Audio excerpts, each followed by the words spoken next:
Hey, this is Cody Names, and this is my double-doored systematic hanger launcher thing. Whatever. It's really comprised of two main motors that drive the whole thing.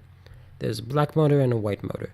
The white motor is positioned on top of the black motor so that you can have the white stuff moving on top of the black stuff and the black on top of the gray, but it doesn't do that as much. But if you look up here, these are cutaways of 2/4 of a circle. The other fourth is either covered up by the other door, or it's just empty underneath. When you move the white one counterclockwise as to this position, clockwise as to underneath position where you actually control it, but when you move it counterclockwise, it moves. This part moves up to that part, and this part moves down here, thus opening up the two places where the white used to be covering. And that would open up the yellow, and over there is the green hanger. You'd either have ships, or I guess you could just allow people in and out, having one for civilians and such, and then one for military. I guess you could do like diagonal stuff and such, but other than that, the basic principle is like this.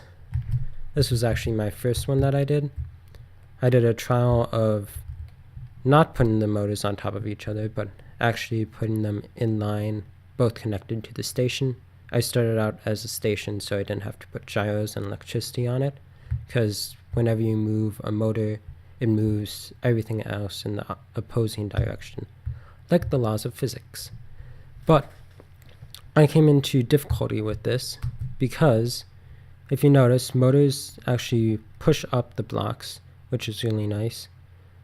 I don't know how high they push it up, but just enough that you can actually put a block underneath it, and the top part, which is part of the motor, will move straight across it.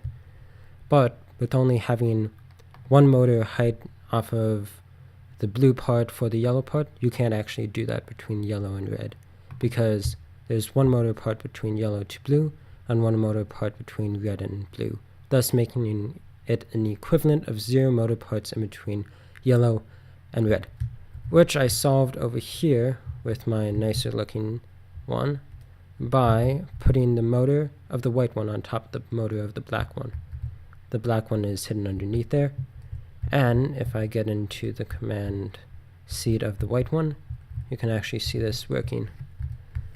There's one special thing when building tight construction like this. I found it nice to use pillars because they don't actually take up a full block, and so they won't be damaged when you spin this thing.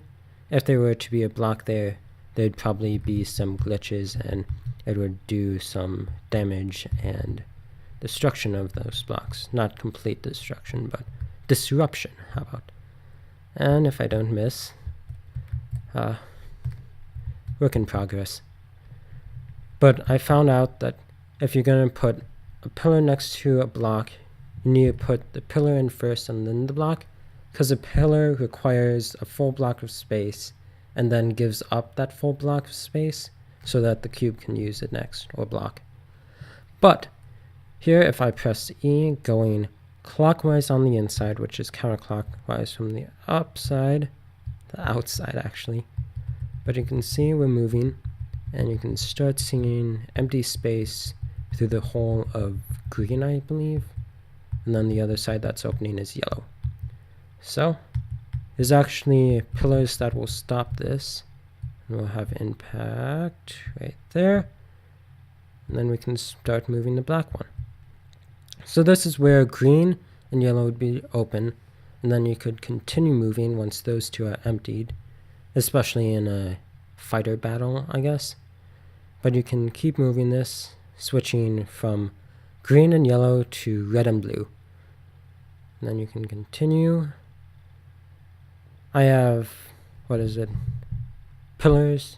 I guess you could use blocks, but there'd be more disruption with that.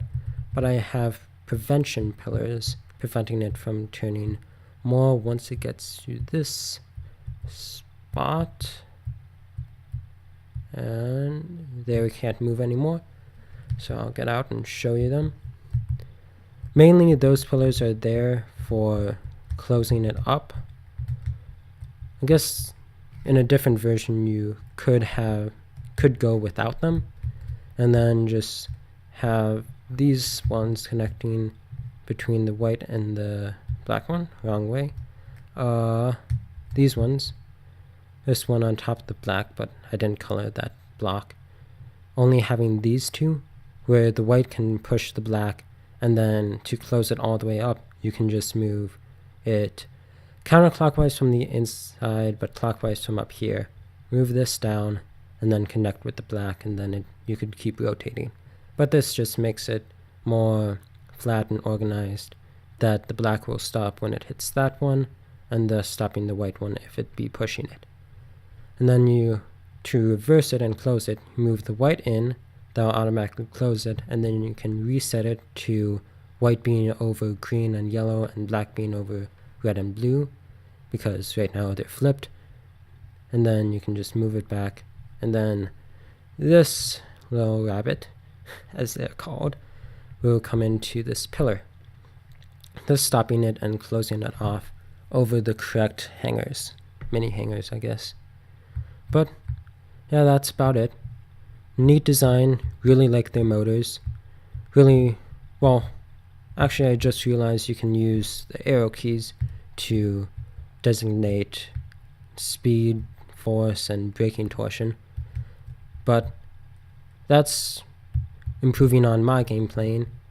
But really full and nice job that they're doing with this game.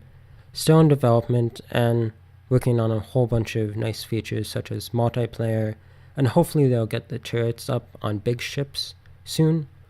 But yeah, that's about it. And this has been Cody Names. I'll see you in the next one.